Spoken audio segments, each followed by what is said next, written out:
അസ്സലാമു അലൈക്കും വറഹ്മത്തുള്ളാഹി. ബിസ്മില്ലാഹിർ റഹ്മാനിർ റഹീം. നമ്മൾ ലിസാനുൽ ഖുർആൻ്റെ +2 ലിസാനുൽ ഖുർആൻ്റെ രണ്ടാം ഭാഗം ഒന്ന് വിശദീകരിക്കാൻ വേണ്ടിയിട്ട് ഒരു ശ്രമം നടത്തി നോക്കുക, വിജയിക്കുമെന്ന്. ഒന്നാം ഭാഗത്തിൻ്റെ നമ്മൾ കഴിഞ്ഞു, ഇനി രണ്ടാം ഭാഗമാണ്. അപ്പോൾ എല്ലാവരും നല്ലപോലെ ശ്രദ്ധിക്കുക, നിങ്ങളൊക്കെ സപ്പോർട്ട് ചെയ്യുക, എന്നാലും നമുക്ക് ഈ ചാനൽ മുന്നോട്ട് കൊണ്ടുപോകാൻ പറ്റും. നിങ്ങൾ എന്താ ചെയ്യുക, ഒന്ന് ലൈക്കൊക്കെ അടിക്കുക, നിങ്ങളെ കൂട്ടുകാരിലേക്ക് +2 പഠിക്കുന്ന കൂട്ടുകാരിലേക്ക് ഷെയർ ചെയ്യുക, അവർക്കും അത് ഉപകാരപ്പെടട്ടെ. പിന്നെ സബ്സ്ക്രൈബ് ചെയ്യുക. കൈഫ തസ്ഗീറു ഇസ്മു റുബാഇ, 4 അക്ഷരമുള്ള ഇസ്മിനെ എങ്ങനെയാണ് തസ്ഗീറാക്കുക? 3 അക്ഷരമുള്ളതിനെ തസ്ഗീറാക്കുന്ന രൂപം മുമ്പ് പറഞ്ഞു പോയിട്ടുണ്ട്. 4 അക്ഷരമുള്ള ഇസ്മിനെ എങ്ങനെ തസ്ഗീറാക്കാം? അത് യുക്സറു ഫീഹിൽ ഹർഫുൽ വാഖിഉ ബഅദ യാ തസ്ഗീർ, തസ്ഗീർ ആക്കുമ്പോൾ വരുന്ന ഒരു യാ ഉണ്ട്, ആ യാഇൻ്റെ ശേഷമുള്ള അക്ഷരത്തിന് കസ്ർ ചെയ്യുക. 4 അക്ഷരമാക്കുമ്പോൾ എന്ത് ചെയ്യുക? തസ്ഗീറിന് വേണ്ടി വരുന്ന യാഇൻ്റെ ശേഷം വരുന്ന അക്ഷരത്തിന് കസ്ർ ചെയ്യുക. ഇനി ഉക്തുബിസ്നൈനി 2 എഴുതുക. അർബഉ ഹാലാത്തിൻ 4 അവസ്ഥകളുണ്ട്. ലി വസ്നി ഫായിലിൻ, ഫായിൽ വസ്നിക്ക് വരുന്ന മിൻ അൽഫാദിൽ അദദി, എണ്ണൽ സംഖ്യയുടെ പദങ്ങളിൽ നിന്ന് ഫായിൽ വസ്നിക്ക് വരുന്ന എണ്ണൽ സംഖ്യ. അതിനക്ക് 4 അവസ്ഥ ഉണ്ട്. ഉദാഹരണം, ഇസ്നാനിനെ ഫായിൽ വസ്നിക്കാക്കുമ്പോൾ സാനി, സാലിസ്, സലാസയുടേത് സാലിസ്, റാബിയ്, ഖാമിസ്, സാദിസ്, താസി, ഇങ്ങനെ പറയും. അങ്ങനെ ഫായിൽ വസ്നിക്ക് വരുന്ന അദദിൻ്റെ എണ്ണൽ സംഖ്യയുടെ പദങ്ങളിൽ നിന്ന് ഫായിൽ വസ്നിക്ക് വരുന്നതിന് ഫായിൽ വസ്നിക്ക് 4 അവസ്ഥകളുണ്ട്. അർബഉ ഹാലാത്തിൽ ലി വസ്നി ഫായിലിൻ, ഫായിൽ വസ്നിക്ക് 4 അവസ്ഥകളുണ്ട്. എണ്ണൽ സംഖ്യകളുടെ പദങ്ങളിൽ നിന്ന് ഫായിൽ വസ്നിക്ക് 4 അവസ്ഥകളുണ്ട്. 1 ഇഫ്രാദ്, രണ്ടാമത്തത് അൻ യുളാഫ ഇലാ മാ ഹുവ മുസ്തഖും മിന്നു, അത് ഏതൊരു പദത്തിൽ നിന്നാണോ ഉണ്ടാക്കിയത് ആ പദത്തിലേക്ക് ചേർക്കപ്പെടുക.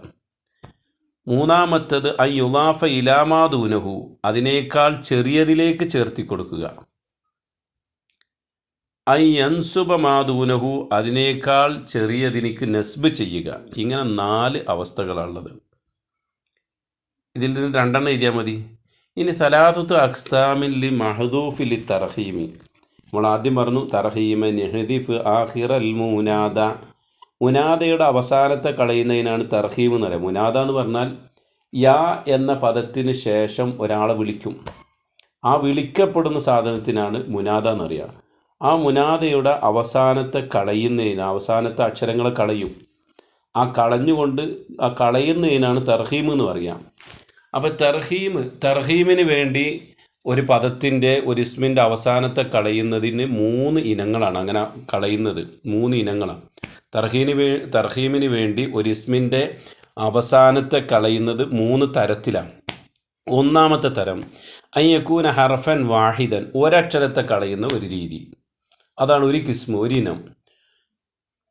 മുനാദയിലെ മുനാദയായി വരുന്ന ഇസ്മിൻ്റെ അവസാനത്തിൽ ഒരക്ഷരം കളയുക. അൻ യകൂന ഹർഫൈനി, 2 അക്ഷരത്തെ കളയുക. അൻ യകൂനൽ മഹ്ദൂഫു കലിമത്തൻ, അൻ യകൂനൽ മഹ്ദൂഫ് കലിമത്ത്, ഒരു പദത്തെ കളയുക. അപ്പോൾ 2 പദം ഉണ്ടാവും, അതിൽ അവസാനത്തെ ഒരു പദത്തെ തന്നെ കളയുക. അങ്ങനെ 3 തരത്തിലാണ്. ഒരക്ഷരത്തെ കളയുക, തർഹീമിന് വേണ്ടി 2 അക്ഷരത്തെ കളയുക, ഒരു പദത്തെ തന്നെ കളയുക. ഇനി 5-മത്തെ ഭാഗം ല ദായിറത്തൻ അലൽ ഖതഇ വക്തുബു സഹിയ, തെറ്റായ പദത്തെ റൗണ്ട് ചെയ്യുക, എന്നിട്ട് അതിനെ ഈ കള്ളിയിലേക്ക് ശരിയായിട്ട് എഴുതുക. ഉദാഹരണം, സുംതു സലാസ അയ്യാമിൻ, അവിടെ അയ്യാമ് എന്നത് ബഹുവചനാണ്. അപ്പോൾ സലാസ എന്താക്കണം? മുഅന്നസായിട്ട് കൊണ്ടുവരണം, സലാസത്തെ അയ്യാമിൻ. ഇനി ലിസ്വലാത്തി അർബഅത്ത അശറത്ത റുക്നൻ എന്ന് പറഞ്ഞാൽ തെറ്റാണ്. എവിടെ തെറ്റി? അശറത്ത എന്നതിന് തെറ്റാണ്. കാരണം റുക്നൻ മുദക്കറായപ്പോൾ അശറയും മുദക്കറാവണം. കാരണം 13 മുതൽ 14 വരെ അശറയെ മുറക്കബാക്കി കൊണ്ടുവരുമ്പോൾ എണ്ണപ്പെടുന്നത് മുദക്കറാണെങ്കിൽ അശറയും മുദക്കറായിരിക്കും. അപ്പോൾ അതിന് എണ്ണപ്പെടുന്നത് മുഅന്നസാണെങ്കിലോ അശറ മുഅന്നസായിട്ട് വരണോ, അതിൻ്റെ ആദ്യത്തിൽ വരുന്ന സംഖ്യ മുഅന്നസ് പിന്നെ നേരെ വിപരീതമായിട്ടാണ് വരിക. അപ്പോൾ അർബഅത്ത അശറത്ത റുക്നൻ എന്ന് പറഞ്ഞാൽ അശറ റുക്നൻ എന്നാണ് വേണ്ടത്. റുക്നൻ മുദക്കറായപ്പോൾ അശറയും മുദക്കറായിരിക്കണം. ഇനി യജുറു വൈറൽ മുൻസരിഫ് ബിൽ കസറത്തി, കസറ് കൊണ്ടാണ് വൈറ് മുൻസരിഫിൽ ജറ് ചെയ്യാന്ന്. അല്ല, വൈറ് മുൻസരിഫിൽ കസറ് കാണിക്കുകയല്ല, അവിടെ നസ്ബായിരിക്കും. അവിടെ ഫതഹ് കൊണ്ടാണ് ജറ് ചെയ്യുക. യജുറു വൈറൽ മുൻസരിഫി ബിൽ ഫത്ഹിന്ന, ഫതഹ് കൊണ്ടാണ് വൈറ് മുൻസരിഫിന് ജറ് ചെയ്യുക. ഇനി സഗീറുൽ അസ്മാ അൽ ആത്തിയ, താഴെ വരുന്ന ഇസ്മുകളെ തസ്ഗീറാക്കുക, ചെറുതാക്കി കാണിക്കുക, കുഞ്ഞാക്കുക. എങ്ങനെ? ബിഷർ. അപ്പോൾ കുഞ്ഞ് ബിഷർ എന്നെങ്ങനെ പറയുക? ബുഷൈർ. അഹ്മദ്, കുഞ്ഞ് അഹ്മദ് എന്നെങ്ങനെ പറയുക? ഉഹൈമിദ്. സക്രാനെ ചെറുതാക്കി പറയുക എങ്ങനെയാണ്? സുഖൈറാൻ. മസാബീഹ്, വിളക്ക് അല്ലേ, വിളക്കുകൾ, അത് മുസൈബീഹ്. ഇനി കമ്മിലൽ ജദ്വല ബി ഔസാന് ജമ്മിൽ കത്തിറത്തി, കത്തിറത്തിൻ്റെ ജമ്മിൻ്റെ വസനുകളെ കൊണ്ട് ഈ കള്ളി പൂർത്തിയാക്കുക. കില്ലത്തിൻ്റെ ജമ്മിനാകെ 4 വസനേ ഉള്ളൂ. ജമ്മിൽ കില്ലത്തിന് 4 വസനേ ഉള്ളൂ. അത് അതിലൊരു പദ്യം ഉണ്ട്, ആ പദ്യം അങ്ങ് പഠിച്ചു കഴിഞ്ഞാൽ അത് റെഡിയായി.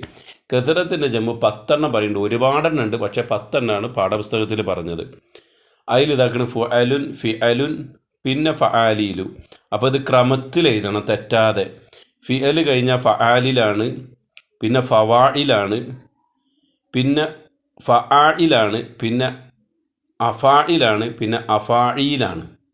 ഇത് പഠിക്കാനൊരു എളുപ്പമുണ്ട്. ഫആലിൽ, ഫവാഇൽ, ഫആഇൽ, അഫാഇൽ, അഫാഇൽ.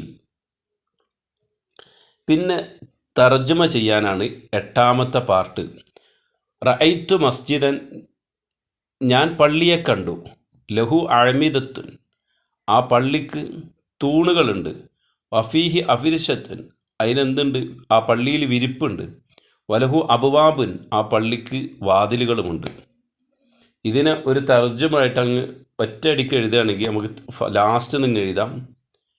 വാതിലുകൾ, അബ്വാബ് വാതിലുകളും, അഫിർഷത്ത് വിരിപ്പുകളും, അഅമിദത്ത് തൂണുകളുമുള്ള മസ്ജിദൻ പള്ളിയെ ഞാൻ കണ്ടു. അപ്പോൾ വാതിലുകളും വിരിപ്പുകളും തൂണുകളുമുള്ള പള്ളിയെ ഞാൻ കണ്ടു. ഇനി റത്തിബ്, ക്രമമായിട്ട് എഴുതുക. അഫ്ഇലത്തുൻ, അഫ്ഉലുൻ, സുമ്മ ഫിഇലത്തുൻ, സുമ്മത്ത അഫ്ആലുൻ, ജുമൂഉ കില്ല. ആ പദ്യം കില്ലത്തിൻ്റെ 4 വസനുകളെ പറഞ്ഞപ്പോൾ അങ്ങോട്ടും ഇങ്ങോട്ടൊക്കെ തെറ്റിച്ചുകൊണ്ടാണ് പറഞ്ഞിരിക്കുന്നത്. ആ പദ്യത്തിൻ്റെ പദങ്ങളെ തെറ്റിച്ചിട്ടുണ്ട്. അപ്പോൾ അത് കൃത്യമാക്കി എഴുതിയാൽ മതി. തെറ്റിച്ചാണ് കൊടുക്കുക, അത് നമ്മളൊന്ന് കൃത്യമാക്കി എഴുതിയാൽ മതി. അപ്പോൾ ഇതാണ് ലിസാനിൻ്റെ 2ാം ഭാഗം എന്ന് പറഞ്ഞാൽ, ലിസാൻ ഒരു അർദ്ധവാർഷിക പരീക്ഷയുടെ ഒരു പുറം നമ്മൾ ആദ്യം ചർച്ച ചെയ്തു. ഇത് 2ാമത്തെ പുറമാണ്. അപ്പോൾ എല്ലാവർക്കും വിജയാശംസകൾ നേരുന്നു. അർദ്ധവാർഷിക പരീക്ഷയിൽ ഫുൾ മാർക്കോടുകൂടി എല്ലാവരും വിജയിക്കട്ടെ എന്ന് പ്രാർത്ഥിക്കുന്നു. ആമീൻ.